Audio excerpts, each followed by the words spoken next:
Hello and welcome to Cosmetic Academy. In this video, we are going to learn about the biphasic liquid formulation. Here we are going to discuss about the emulsion. So let's start with its definition. As you all know, biphasic जो term है यहाँ पे ऐसे हो गया जिसमें दो phase हम यूज़ करने वाले हैं. तो इसका फर्स्ट एग्जांपल है emulsion and the second example is suspension. तो इस वीडियो में हम इमल्शन के बारे में डिस्कस करने वाले हैं. इमल्शन क्या है by its definition? Emulsion is a thermodynamically unstable system. ठीक है, ये एक सिस्टम है जो अनस्टेबल रहेगा थर्मोडायनामिकली. ठीक है, consisting of at least to immiscible liquid. इसके अंदर दो इमिसिबल लिक्विड रहेंगे जो एक दूसरे के साथ मिलेंगे नहीं. ठीक है, इसलिए हम बायोफेसिक लिक्विड फॉर्मुलेशन के अंदर इससे पढ़ रहे हैं. तो यहाँ पे क्या है, टू इमिसिबल लिक्विड फेस है. ठीक है, in which one of the phase is dispersed as a fine globules in other phase that is a continuous phase. ठीक है, ये लाइन अभी आपको आगे समझेगी. अभी सिर्फ इतना समझ लो कि ये अभी डेफिनेशन है जिसमें एक फेज डिस्पर्स रहेगा as a fine globules in the other phase that is a continuous phase. ठीक है, अब ये कैसे होगा ये अभी हम आगे मैकेनिज्म में देखेंगे. अब यहाँ पे सेकेंड पॉइंट क्या है, emulsion is stabilised by emulsifying agent as two immiscible liquid can not be dispersed for the long period. ठीक है, तो यहाँ पे क्या बोल रहा है कि इमल्शन को स्टेबल करने के लिए हमें इमल्सिफाइंग एजेंट का यूज़ करना पड़ेगा, क्योंकि जो ऐसे लिक्विड जो इमिसिबल है वो ज़्यादा देर तक के स्टेबल या फिर डिस्पर्स नहीं रह पाएंगे लॉन्ग पीरियड में. ठीक है, तो इसका एग्जांपल हम देख सकते हैं कि oil and water. Oil and water हम कभी डालेंगे तो ऑयल क्या होता है, ऊपर फ्लोट करता है. तो इसीलिए ऑयल को कम्प्लीटली अंदर डिस्पर्स करने के लिए हमें इमल्सिफाइंग एजेंट की ज़रूरत पड़ेगी. ये था इमल्शन का जनरल इंट्रोडक्शन. अब इसके एग्जाम्पल कौन से इमल्शन के डे टू डे लाइफ में? तो first one is emulsion range from lotion to ointment in the cosmetic. ठीक है, हम लोशन देख सकते हैं, क्रीम्स देख सकते हो, ऑइंटमेंट देख सकते हैं, ये सारे इमल्शन है. तो अब इसमें क्या होगा, लोशन की लो विस्कोसिटी रहेगी. ठीक है, और ऑइंटमेंट और क्रीम की जो है हाई विस्कोसिटी रहती है. यहाँ पे सेमी सॉलिड इन नेचर रहेगी ये. अब ये देखो, ये ऑयल है, वाटर है, ये दोनों को मिक्स करेंगे तो एक इमल्शन बन जाएगा. ठीक है, ये अभी सिर्फ इतना ही समझो, अभी आगे देखेंगे. अब इमल्शन जो हमारा बनेगा, कोई भी हमारा क्रीम बनता है तो इसमें क्या होते हैं, माइन्यूट ग्लोब्यूल्स होते हैं जो हमें नेकेड आई से नहीं दिखते हैं. तो इसीलिए इसके जो ग्लोब्यूल साइज़ है वो रेंज होंगे 0.5 टू 25 माइक्रोमीटर इन डायमीटर. ठीक है, ये इतने छोटे होंगे. अब देखो, इमल्शन क्या होता है, मिल्की होता है इन अपीयरेंस एंड ट्रांसपेरेंट भी हो सकता है. Then the second point is whiteness of the emulsion is due to the reflection and refraction at many intersurface. Reflection अलग है एंड रिफ्रैक्शन अलग है. ठीक है, ये जो भी है ये फैक्चुअल बेसिस है जो आपको सिर्फ इन्फॉर्मेशन अभी याद रखना है. डिटेल में आपको third year and final year में रहेगा, तो अभी आपको सिर्फ नॉलेज गैदर करना है. अब नेक्स्ट मूव होंगे हम emulsifying agent. So what is an emulsifying agent? The emulsifying agent reduce the interfacial tension between two phases. ठीक है, that is oil phase and aqueous phase, and thus make them miscible with each other and form stable emulsion. अब देखो, ये क्या करने वाला है emulsifying agent, interfacial tension को जो है रिड्यूस करेगा बिटवीन टू फेजेस. ठीक है, वाटर एंड ऑयल को.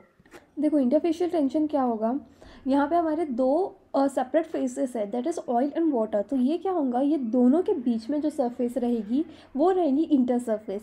अब यहाँ पे रहता है इंटरफेशियल टेंशन, क्योंकि ये दोनों एक दूसरे से मर्ज नहीं हो पाएंगे इंटरफेशियल टेंशन की वजह से.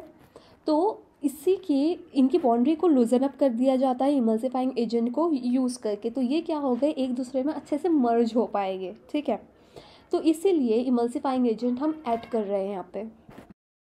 इमल्सिफायर और इमल्सिफाइंग एजेंट को एज हम स्टेबलाइजर यहाँ पे कंसिस्ट कर रहे हैं क्योंकि वो इमल्शन को स्टेबल कर रहा है. Then it consist of the two parts. The first one is the tail which is lipophilic in nature, means oil loving, and the second one is the head which is hydrophilic in nature. Now next thing is mechanism of emulsifier. तो यहाँ पे first point क्या होगा, reduction of interfacial tension. ठीक है, interfacial tension का जो reduction हो जाएगा तो ये क्या लीड करेगा, मतलब हमारा लिक्विड जो है मिसिबल होने वाला है. ठीक है, दो इमिसिबल लिक्विड मिसिबल होने वाले हैं. तो ये क्या हो जाएगा, थर्मोडायनेमिकली स्टेबल हो जाएगा. ठीक है, तो ये कैसा स्टेबल होने वाला है, यहाँ पे एक डायग्राम है. सपोज हम oil in water type of emulsion ले रहे हैं, तो यहाँ पे क्या है, कंटिन्यूस फेस हमारा वाटर रहने वाला है. ठीक है, और यहाँ पे ऑयल जो है वो डिस्पर्स्ड फेस है, और यहाँ पे आपको जो टेट्पोल लाइक स्ट्रक्चर दिख रहे हैं ये पिंक कलर के, ये है इमल्सिफायर. तो ये ऑयल के ड्रॉपलेट्स को इस तरीके से कवर अप कर लेंगे. ठीक है, तो हेड जो दिख रहा है आपको पिंक कलर का, ये जो वाटर लविंग है, ठीक है, और टेल जो है वो ऑयल लविंग है, तो इसीलिए वो इस तरीके से इसका डायरेक्शन होगा और ये ऐसे इंटरफेशियल टेंशन को रिड्यूस कर देगा। तो यहाँ पे आप देख सकते हो जो वो इंटरफेशियल टेंशन बोल रहा है, तो आप देख सकते हो वाटर और ऑयल, ठीक है, ये ऑयल का ग्लोब्यूल है, तो ये क्या कर रहा है, ऑयल के इंटरसर्फेस मतलब सरफेस पे एक्ट कर रहा है इमल्सिफायर, ठीक है। सेकेंड पॉइंट क्या है, formation of rigid interfacial film, ठीक है, mechanical barrier to collisions. Now the formation of electrical double layer is the third point, so it leads to the electrical barrier to the collisions. ये जो है हम detail में देखने वाले हैं, पर अभी यहाँ पे सिर्फ इतना याद रखो। तो ये डायग्राम में आप देख सकते हो, ये again oil in water type of emulsion है, ये हमारा सिंपल ड्रॉपलेट रहेगा ऑयल से जो इमल्सिफाइंग एजेंट से कवर अप है। तो इलेक्ट्रिकल डबल लेयर कैसी होगी, जो इमल्सिफाइंग एजेंट है उसके ऊपर एक पॉजिटिव लेयर रहेगी या फिर नेगेटिव भी हो सकती है, पर जनरली पॉजिटिव होती है, तो इस तरीके से इलेक्ट्रिकल डबल लेयर फॉर्म होंगी, ठीक है। वो क्यों होंगी, कैसे होंगी, ये अभी हमारा कंसर्न नहीं है, अभी सिर्फ ये फैक्चुअल थिंग हमें याद रखनी है। अब इमल्सिफाइंग एजेंट जो है 3 टाइप्स के हो सकते हैं। तो यहाँ पे first one is the surfactant. तो सर्फेक्टेंट का डायग्राम ऐसे है कि ऑयल ड्रॉपलेट्स को पिंक कलर के हेड ने सराउंड किया है and then tail is inside it. Second one is polymers. तो पॉलीमर्स कैसे, ये ऐसे zigzag zigzag zigzag structure form करने वाले हैं। And the third one is solid particle. तो सॉलिड पार्टिकल इस तरीके से कवर अप करेंगे और ये क्या करेंगे, stable oil droplets in the water, ठीक है, ये हमें एक स्टेबल इमल्शन फॉर्म करेंगे। अब देखो यहाँ पे हम एग्जांपल देख लेते हैं सर्फेक्टेंट का। अपार्ट फ्रॉम दिस, तो यहाँ पे नेचुरल सोर्सेज में कौन होंगे, tragacanth, agar and gelatin. Second one is the methyl cellulose which is semi synthetic. Third one is bentonite, which is inorganic in nature, and the fourth one is anionic, cationic, non-ionic surfactant, that is also synthetic one. In the next video, we are going to learn about the types of the emulsion. Until then, stay tuned with us. Please like, share, and subscribe to my channel. Thanks for watching. Bye bye.